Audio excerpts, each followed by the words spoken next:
ఎన్టీఆర్ మరణం మీద అనుమానాలు వెంటాడుతూనే ఉన్నాయి. దీనిపై దర్యాప్తు జరిపించాలని ఇటీవలే విహెచ్ కోరగా తాజాగా లక్ష్మీపార్వతి కూడా అదే అనుమానం వ్యక్తం చేశారు.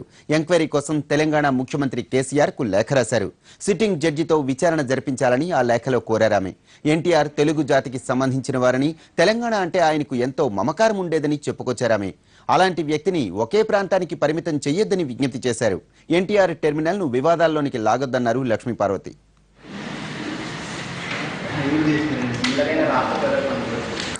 రెండు ప్రధానమైన డిమాండ్స్. ఒకటి, ఎన్టీఆర్ మృతిని రాజకీయం చేసి అసలు ఆయన మరణానికి కారకులైనటువంటి వ్యక్తులే తప్పు చేసినటువంటి వాళ్ళు వాళ్ళ తప్పులను కప్పిపుచ్చుకోవడానికి ప్రజల్లో ఒక అపోహలు కలిగించి ఆయన భార్యను దోషిగా చూపించి ఒక మహానుభావుడు ప్రభుత్వాన్ని 8 నెలలు తిరగకుండానే కూలి చేసినటువంటి వాళ్ళు మరి దానికి సంబంధించి ఎన్టీఆర్ గారి ఎందుకు మరణించారు అనేటువంటి దాని మీద మరి ఒక ఎంక్వైరీ చేయాలనేది ఫస్ట్ డిమాండ్ ఈ ప్రభుత్వానికి రాసిన లేఖలో.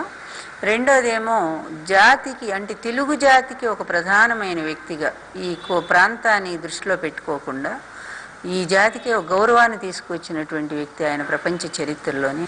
టెర్మినల్కి ఆ పేరు పెట్టడం వల్ల మరి అది గౌరవం పెరుగుతుంది. అది పెద్ద మనసుతో మీరు దాని వివాదం కానియకుండా దాన్ని కంటిన్యూ చేయండి అని చెప్పి రెండో విజ్ఞప్తి చేశాను.